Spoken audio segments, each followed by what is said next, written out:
The pickup truck is almost as old as the automobile itself. Very early on in automotive history, pickup trucks were developed as commercial vehicles, ideal for having car-like characteristics, but being able to ferry around quite large amounts of cargo as well. Pickup trucks have diverged into two main sizes. There is the full-size truck, like my Ram 1500 for instance, and then there are the medium-sized offerings as well, like this Toyota Tacoma. Now, Toyota first introduced its Hilux pickup in 1968, and it introduced it worldwide, including North America. Japanese manufacturers were still pretty new, but they were gaining enormous traction, primarily because they had very quickly achieved a reputation for reliability. That reputation would go on to really solidify the Japanese in North America. The Toyota Hilux itself kept the name internationally through to this day, but it dropped the name in 1976 in North America in favour of, well, no name at all. It was simply known as the Toyota pickup or pickup truck or truck. By that time, pickup trucks in America were known to many people simply as trucks, even though the textbook definition of a truck is something which is far larger. It was very successful. You may remember Marty McFly driving one in the movie Back to the Future, for instance. Even so, the North American model was basically still, to all intents and purposes, a Hilux. That carried through to the 6th generation car as well, when in 1995 Toyota gave it the name Tacoma for North America. The 2nd generation Tacoma debuted in 2000 thereabouts, and it started to diverge from the Hilux itself. And indeed the Tacoma had its own set of development codes. So the 1st generation was N140, the 2nd generation was N240. The N240 carried on actually all the way through to 2014 when the 3rd generation, the N300, appeared, and that's this one. This has just been replaced this year by the N400. Toyota offers the large full-size Tundra, but many people actually prefer these medium-size pickups, even though they're really no more economical. And I've never driven one, not a modern one, and I'm curious to see why that popularity is. I'm Darren Walker, and this is Auto Atlantica. So like I said, this particular Tacoma, this is the N300 series, represents the last of the line of that series, and this particular one is a limited edition. The range started with a base SR model, and then there was a mid-range SR5. Those nomenclatures were used in the Tacoma for many years. But then the more performance oriented ones were the TRD series, which is Toyota's sports and off-road engineering department.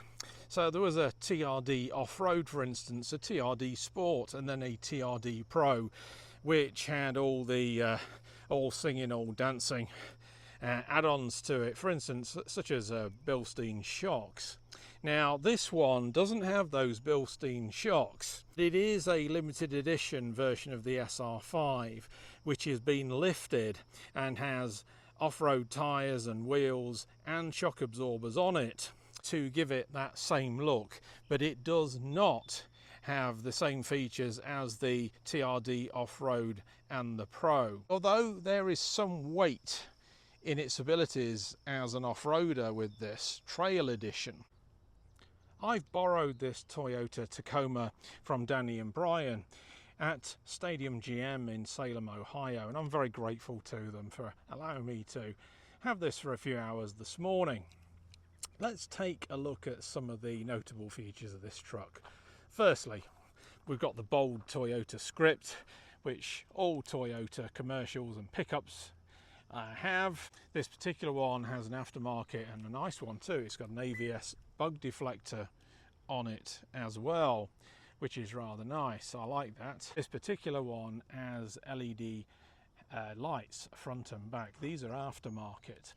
Being an SR5, even in this trail trim, it does not have front fog lights. You have to go to the TRD trims to get that, which I think is very cheap, personally. The gold trim wheels on this trail edition are meant to hark back to the old Toyota pickups from the 1970s. These Baja Boss tyres are quite imposing, and they're rather apt because the whole vehicle was built in Baja, California in Mexico. Now you've got these plastic wheel arch guards around the wheel arches, front and back. The front one comes all the way down to the bottom. There is no such guard that goes underneath, and then the one on the bed only comes down part way. I don't see the point of that, but let's carry on. These are the rear tail lights. Again, these are aftermarket. They do look very nice though, and very high quality. Let's take a look at the bed.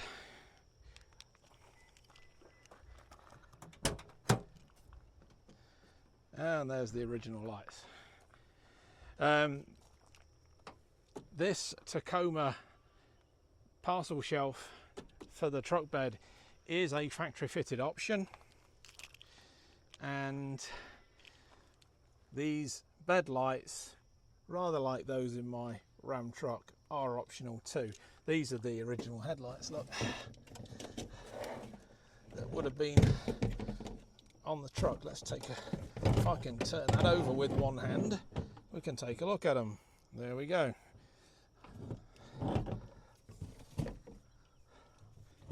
And this gate will fit to the back of the truck bed to give you some extra room. The seats are very firm and they offer a lot of grip, and I really like that in a pickup truck. That's a good point. One of the not so good points is this plastic. All of these plastics are very hard. This is rather nice. These orange rims around the vents, I think they are part of the package. The colour of this vehicle is lunar grey, and I'd prefer the cup holders up here, but these are nice and low, so you're not going to knock them over with your elbow. And then you've got more cubby space for wallets and things like that up front. And there's another one here.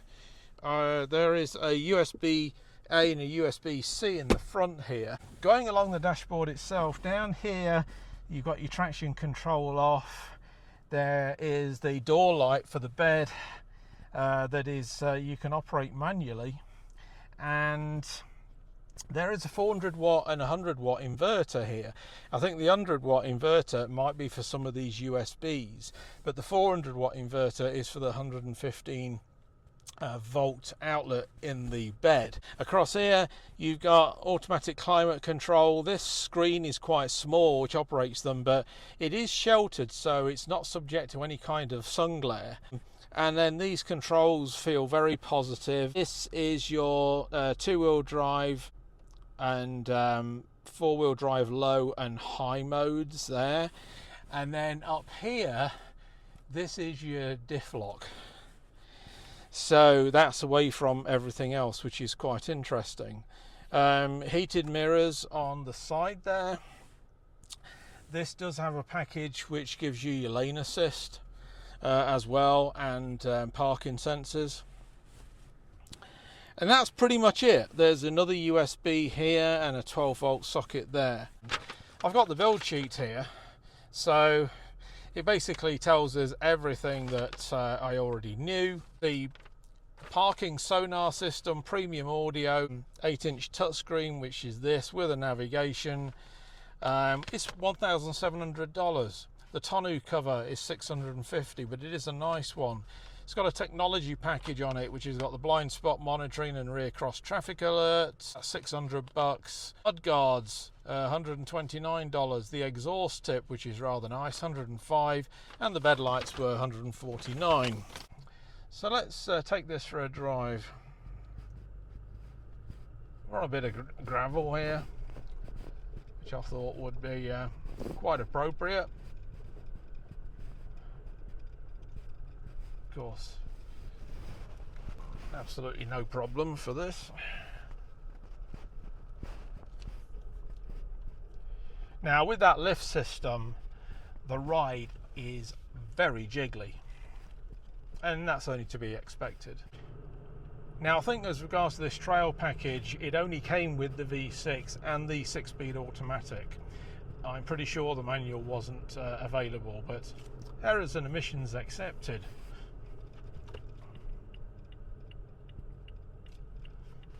There is a little bit of tyre roar, as you would expect from those tyres. But the real benefits to a setup like this, of course, is when you come to use it off-road, you would have no problems going through a field in this thing. So I've noticed that the previous owner has done a few more upgrades to this as well. There is, obviously it's got wind deflectors on it, which are rather nice. There is some tint on these front windows, which is actually quite well done. There's a very nice K&N air filter system, which may give it another 10 horsepower or so up front, and it feels like it needs it, because this feels nowhere near as powerful as my truck, and indeed I don't really want to compare them. This is 278 horsepower. For a 3.5 litre V6, it does feel underpowered. That I grant you. And I have heard that about this particular engine before. I like the way it rides overall. It feels like an off-roader should feel. I'm going to do a bit of a motorway run now. There is a nice grunt to this exhaust. The exhaust itself is a Toyota exhaust tip, but the driving position is nice. It's very commanding in this thing.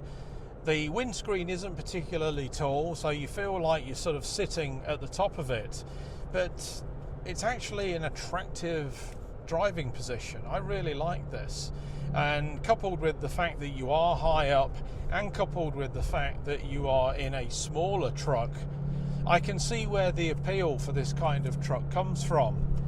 It doesn't feel anything like as gargantuan as my Ram, and even by full-size standards, that's a big truck. At this sort of speed, it cruises nicely. The jury's still out for me as to how I would cope with this on a long run. Yeah, the biggest plus for this would be in town. I was actually down in Charlottesville, Virginia last week, and it's an old town, it's a university town, and there's a lot of streets where my Ram felt particularly leviathanistic, shall we say, if that's a word, and it just felt huge. So yeah, I like this. Like I say, with this particular one, the deal breaker for me is its trim. I absolutely use the 110, 115 volt outlet in my truck all the time, particularly when I'm powering up camera batteries. So I would really miss that. The only other thing for me that lets this vehicle down is this use of really hard plastics. There's no need for that, and I know Toyota can do better. I would not want this sort of material in a vehicle that I've just spent $46,000 on. But the rest of it on these doors, this material, it's sort of like a plastic. It's a very soft, almost rubbery like plastic, and that's very comfortable for leaning your arm on. Quite the opposite to what's up front. They could have done with this across all of the door, but why didn't they? So to sum up, I really like this truck a lot. I know that it has features on it which have been highly criticised by the press, notably its lack of power, its fuel consumption.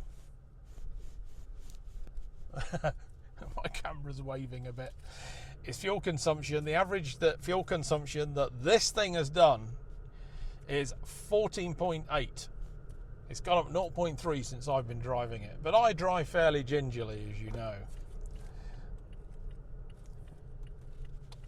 That is not good for a V6.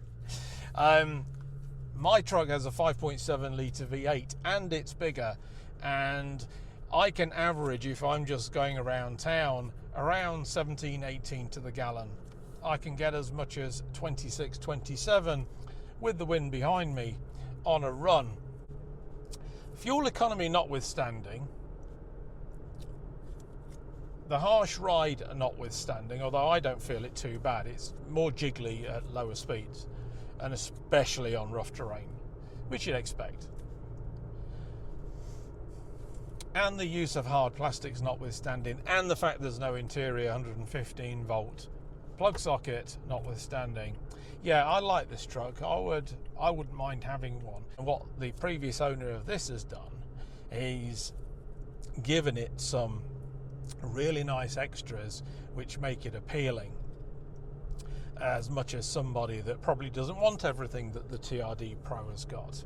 I would also absolutely want front fog lights. There is no need for a vehicle in this class not to have them. So that's it from me. This has been an interesting couple of hours with this 2023 Toyota Tacoma SR5 Trail Edition, to give it its full and proper name. It's an interesting truck, and it does everything that I would expect a pickup truck to do, and it's got that added off-road element to it as well, which is kind of handy to have if you get in a bit of an unfortunate off-road situation. I'd be curious to see what it's like off-road, but I didn't tell Danny and Brian I was going to do that, so I decided to keep it clean and on the road instead. This is a truck that I find quite appealing.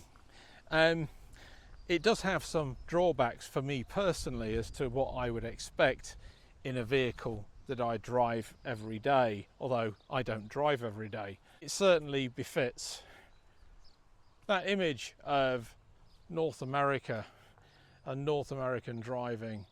I'm Darren Walker, and this is Auto Atlantica.